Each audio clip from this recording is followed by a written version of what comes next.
गुरु नानक देव। गुरु नानक देव जी का जन्म लाहौर से 40 मील दूर तलवंडी नामक गांव में 15 अप्रैल सन 1469 में कार्तिक पूर्णिमा के दिन हुआ था। यह इस समय ननकाना साहब कहलाता है। यह स्थान पाकिस्तान में स्थित है। इनकी माता का नाम तृप्ता तथा पिता का नाम मेहता कल्याण राय था। माता के शांत व सरल स्वभाव का प्रभाव बच्चे पर भी पड़ा। उनका चिंतन देखकर उनके माता पिता बड़े चिंतित हुए। वे उन्हें संसार में धनी व्यक्ति के रूप में देखना चाहते थे। उन्होंने नानक को 20 रुपए देकर कहा, पुत्र, भाई बाला के साथ जाकर तुम कोई सच्चा सौदा करो। नानक ने तपस्या में लीन भूखे प्यासे साधुओं को भरपेट भोजन कराया और वापस आ गए। बचपन से ही नानक देव जी ईश्वर व धर्म संबंधी बातों में रुचि लेने लगे। वे अपने साथियों के साथ प्रायः भजन कीर्तन में लगे रहते थे। वे अक्सर आधी आंख बंद करके एकांत में बैठे हुए ईश्वर के ध्यान में मग्न दिखाई पड़ते थे। उन्हें अपने खर्च के लिए जो पैसा मिलता उन्हें दिन दुखियों में बांट देते थे।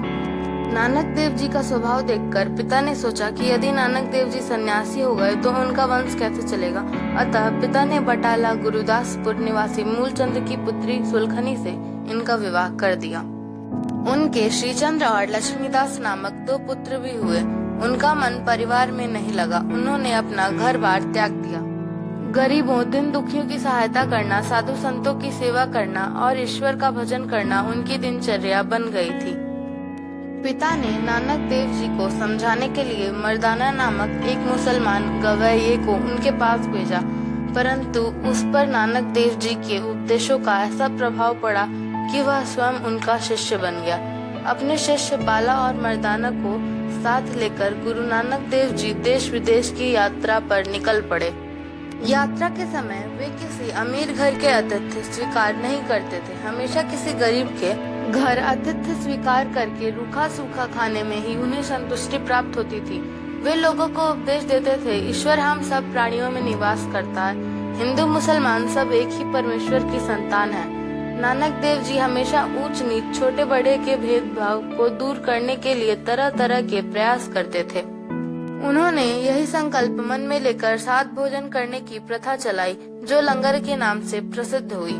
इसमें सभी लोग, चाहे वो अमीर हो या गरीब हो अथवा किसी भी जाति के हो, एक साथ बैठकर भोजन करते हैं। गुरु नानक देव जी आज भी श्रद्धा के साथ याद किए जाते हैं। कार्तिक पूर्णिमा को इनका जन्मदिन गुरु पर्व के रूप में मनाया जाता है। कार्तिक पूर्णिमा के दिन गुरुद्वारों में बड़े बड़े आयोजन होते हैं, लंगर चलाए जाते हैं तथा गुरु नानक देव जी की शोभा यात्रा निकाली जाती है। सिख संप्रदाय के लोग अपने शौर्य का प्रदर्शन करते हैं। स्त्री पुरुष तथा बच्चे सभी इस अवसर पर हर्ष में डूबे रहते हैं। गुरु नानक देव जी द्वारा दिए गए उपदेश अमूल्य हैं। वह सच्चे धर्म के गुरु थे। नेताजी सुभाष चंद्र बोस। बात नेताजी सुभाष चंद्र बोस के बचपन की है, जब वे स्कूल में पढ़ा करते थे। बचपन से ही वो बहुत होशियार थे और सारे विषयों में उनके अच्छे अंक आते थे, लेकिन वे बंगाली में कुछ कमजोर थे। बाकी विषयों की अपेक्षा बंगाली में उनके अंक कम आते थे। एक दिन अध्यापक ने सभी छात्रों को बंगाली में निबंध लिखने को कहा। सभी छात्रों ने बंगाली में निबंध लिखा, मगर सुभाष के निबंध में बाकी छात्रों की तुलना में अधिक कमियां निकली। अध्यापक ने जब इन कमियों का जिक्र कक्षा में किया तो सभी छात्र उनका मजाक उड़ाने लगे। उनकी कक्षा का ही एक विद्यार्थी सुभाष चंद्र बोस से बोला, वैसे तो तुम बड़े देशभक्त बने फिरते हो, मगर अपनी ही भाषा पर तुम्हारी पकड़ इतनी कमजोर क्यों है। यह बात सुभाष चंद्र बोस को बहुत बुरी लगी और यह बात उन्हें अंदर तक चुभ गई। सुभाष चंद्र बोस ने मन ही मन निश्चय कर लिया कि वह अपनी भाषा बंगाली सही तरीके से जरूर सीखेंगे। चूँकि उन्होंने संकल्प कर लिया था, इसलिए तभी से उन्होंने बंगाली का बारीकी से अध्ययन शुरू कर दिया। उन्होंने बंगाली के व्याकरण को पढ़ना शुरू कर दिया। उन्होंने दृढ़ निश्चय किया कि वे बंगाली में केवल पास ही नहीं होंगे, बल्कि सबसे ज्यादा अंक लाएंगे। सुभाष ने बंगाली पढ़ने में अपना ध्यान केंद्रित किया और कुछ ही समय में उसमें महारत हासिल कर ली। धीरे धीरे वार्षिक परीक्षा निकट आ गई। सुभाष की कक्षा के विद्यार्थी सुभाष से कहते, भले ही तुम कक्षा में प्रथम आते हो, मगर जब तक बंगाली में तुम्हारे अंक अच्छे नहीं आते तब तक तुम सर्वप्रथम नहीं कहलाओगे। वार्षिक परीक्षा खत्म हो गई। सुभाष सिर्फ कक्षा में ही सिर्फ प्रथम नहीं आए, बल्कि बंगाली में भी उन्होंने सबसे अधिक अंक प्राप्त किए। यह देखकर विद्यार्थी और शिक्षक सभी दंग रह गए। उन्होंने सुभाष से पूछा, यह कैसे संभव हुआ।